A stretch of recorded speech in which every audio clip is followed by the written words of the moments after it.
what we really want to emphasize, and we can feel you're up for it, what we really want to emphasize is the close proximity. It's so close that you could call it instant manifestation, although that freaks you out. The close proximity between the alignment that you achieve deliberately with your vortex and the manifestations that follow, or the not closeness with your vortex that you achieve and the manifestations that follow. We want to show you how whatever it is you're feeling is causing the manifestations to unfold. Now, sometimes you don't believe that because it feels like, oh, there's already people out there. There are already situations that have been created. I cannot create in the experience of another. But we want you to understand that you can evoke, you can elicit, you can rendezvous with, in fact, not just can you, but you do, with precisely in the moment how you're feeling in the moment, with precisely how you're doing, how you're feeling in the moment, with precisely how you're doing, how you're feeling in the moment. Now, friends, freak you out or not, that's instant manifestation. You can be observing something that's not so good, and maybe it's irritating you, maybe it's frightening you, maybe it's just frustration. It could be anywhere in that range of unwanted emotions, strong or not so strong. And as you focus there, you cause a vibration within you to reverberate in response to whatever it is that you're observing. You just let often that circumstance train you into a vibrational frequency. And then everything that happens to you now, this could take a while, now, reflects what you've got going on vibrationally. Now, what you've got going on vibrationally is always reflected to you by what you feel. But what happens to you so often is you become accustomed to feelings that are indicators of vibration that's going to reflect back to you more stuff that you really don't want so much. But you're hardy, we know. You take those classes, those stiff upper lip classes. You take those wrestle it to the ground and kill it classes. You take those life isn't supposed to be fair or fun classes. You take those I'm strong and I'm hardy and I can endure and I can persevere and life isn't supposed to be fun. And we say, yes, it is. It's supposed to be fun, not just now, but always. And what you're going to come to realize as you play with this more and more in a conscious, deliberate way is that it is oh so fun to witness something unwanted, maybe something really unwanted, because in the knowing of what you don't want, there is a bounce or the other end of that vibrational wavelength that knows exactly what you do want. And even though you can't maybe speak what you want because you're so embroiled in what you don't want, what you do want's bouncing out of you, bouncing out of you, bouncing out of you, because friends, you just got to know how obvious it is when you know what you don't want, you know what you do want. In other words, that's that deciphering process, isn't it? And when you really don't want it, you really do want something else. And when you sort of don't want it, you sort of don't want something else. But this process helps you to define whether you can speak it or not. So this defining, this preferring, this giving birth to new intentions, it's the evolution of all species. It's the evolution of the cellular species. It's the evolution of the human species. It's the evolution of everything, is this energy or vibration that bounces from someone, whether you're a one-celled organism or whether you're a full-fledged genius human, focusing and identifying, whether consciously or whether vibrationally, identifying what it is you prefer.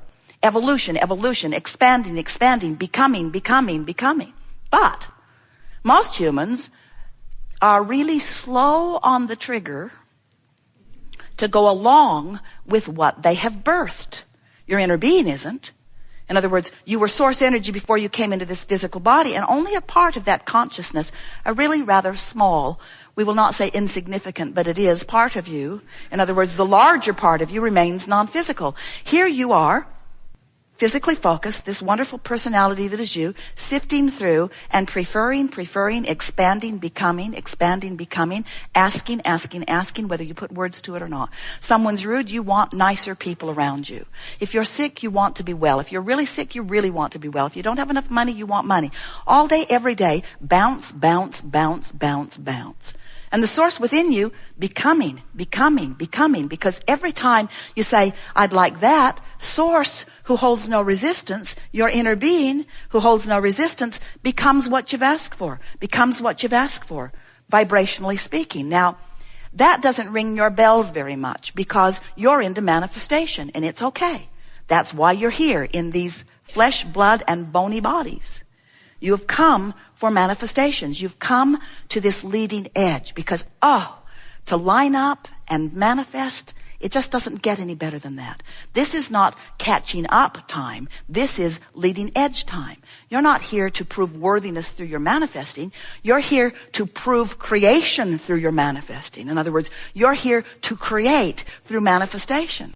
So that's what the art of allowing that we've been talking about for all of these years really is. It's about understanding that life is going to cause you to expand and that you have options of going along with it or not. And mostly, we love you very much, mostly, you want manifestations to improve so that you can have a good feeling response to them. And we got to give it to you. When you're looking at good feeling manifestations, you do feel pretty good. But it's not deliberate creation. It's not the work. That's regurgitating. It doesn't matter how many good things you observe and regurgitate. You have had all kinds of things that you've put in your vortex that you don't claim under those conditions. You claim them under the condition, and this is really the mindset. This is the theory. This is the conceptual that we want you to acknowledge exists before you work your way into it. I have the ability to vibrationally align and practice and become all that life has caused me to desire. And when I do, in the process of becoming it, I'll feel better and better. In the process of doing it, I'll begin to feel energy flow. In the process of becoming it, I will feel the passion that I came to this life to live. And then, and we are not wanting to water this down one little tiny bit, and then manifestation will validate my newfound vibrational alignment. Validate. So we want to talk in terms of the validation of manifestation. We've been saying to you for a long while that there are two ways that you can tell what you're doing vibrationally. One is by the way you feel, and the other is by what's manifesting. Good to know. But we want you to understand that if what's manifesting is tricky or treacherous or uncomfortable, and you don't know what you know about alignment, then you might give in to letting reality train your vibration.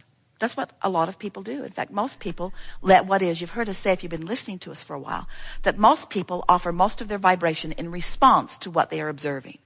So we're just wanting to call your attention to this vortex that you can also observe. We just want your desire to observe your vortex to be heightened enough that you begin to do the real creative work, because deliberate creation is achieving alignment with who you really are and then letting manifestation validate where you are. And it's so much fun. When you deliberately shift the way you feel, even though circumstances don't really give you a reason to, but you do it anyway. And why would you do it? Because you're supposed to feel good. Why else would you do it? Because you're supposed to feel good. Why else would you do it? Because you're supposed to feel good. Why else would you do it? Because you're supposed to feel good. Why else would you do it? Because you're supposed to feel good. Why else would you do it? Because you're supposed to feel good. Really the only reason. Well, there is another reason. Because who you really are has already done it, and if you don't do it, you won't feel good. But you're supposed to feel good. You're supposed to feel good. You're supposed to feel good. You're supposed to feel good. You are supposed to feel good no matter what. Now, there are many people that say, that's just stupid. How could anybody feel good under those conditions? And we say, because you're supposed to feel good. You're supposed to feel good because you are the creator of the conditions, you see. And when you get it that you're supposed to feel good and you find alignment and you do feel good, and then you watch manifestation mimic the goodness that you feel, now you have control of manifestations. And isn't that what deliberate creation is? So when we say to you, don't try to control the uncontrollable. What we mean by that is, don't try to manipulate the manifestations. Instead, do the vortex work. And here is the phrase that we want you to remember forever. Let your vortex affect the manifestation. Let the energy that creates worlds create your world, you see. You sort of getting the hang of this? We really enjoy visiting with you and watching you as you are moving through the details of your life experience, because there are so many things that you think about that don't serve you and that don't cause you any real discomfort immediately, because you have, we love you very much, become accustomed to, we love you so much, enduring ridiculous things. You get ornery about things, and because it doesn't kill you in the moment, you let that orneriness persevere. You have principles that you carry around that don't serve you, have never served you, aren't serving you, and will never serve you. But because they're not killing you, you carry them on and you teach them to your children. And then you put them in detention when they don't agree with you about your principle. So we see our greatest value to you here today, and the greatest work that we do as we are playing with you, is to convince you of the reality of this vibrational beingness that has amassed and that is real, but that may be vibrating at a frequency where you can't yet see it, hear it, smell it, taste it, touch it, and that's why you don't believe it. It is so much easier to believe what's manifested than to believe what's pre-manifested. And this pre-manifestation, it is the precursor to all of this magnificent expansion. If we can convince you that you were source energy before you came into this body, and that the larger part of you still is source energy even though you're in this body. If we can convince you that as you explore the details of your life that you cause a vibrational expansion, and that the larger part of you immediately takes that expansion, is that expansion, has become that expansion, and is calling you to it. And if we can convince you that the way you feel is your evidence, in the moment evidence, of whether you're going with the expansion or whether you're holding back a little bit.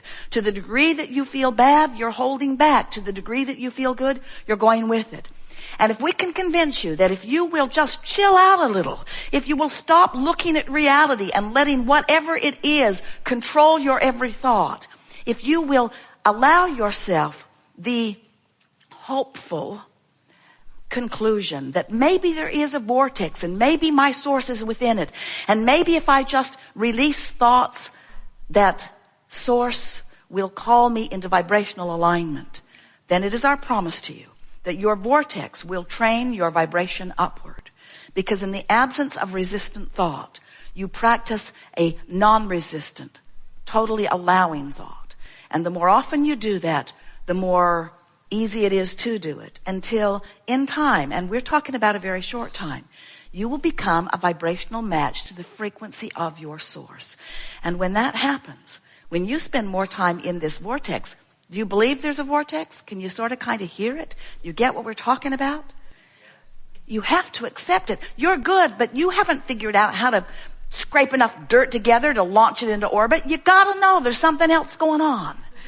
And as you acknowledge that there is this vortex of creation, and as you acknowledge that it is a vibrational frequency, and as you accept the reality of it and feel your way into it again and again and again, and once you're in it, you milk it. You stay there as long as you can until it's more natural for you to be in that frequency than to be in a resistant frequency that doesn't feel so good.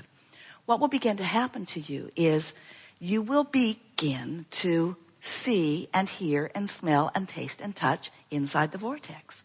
In other words, we're not saying to you that everything that manifests is outside the vortex. We're saying to you that you got to be in the vortex for the things you want to manifest. You got to be in the vortex for the things that you want to consistently and profoundly and chronically begin to manifest. You got to believe, you've got to understand your frequency. And the only way that you can understand your frequency is through your emotions. Do you get that? We have enjoyed this interaction immensely. It is delicious to come together with those like you who are coming to know the power of who you are. This has been a remarkable day. We've talked about a lot of different things, and we are feeling utterly satisfied with the motion forward that we have made in terms of new ideas, but mostly with the coming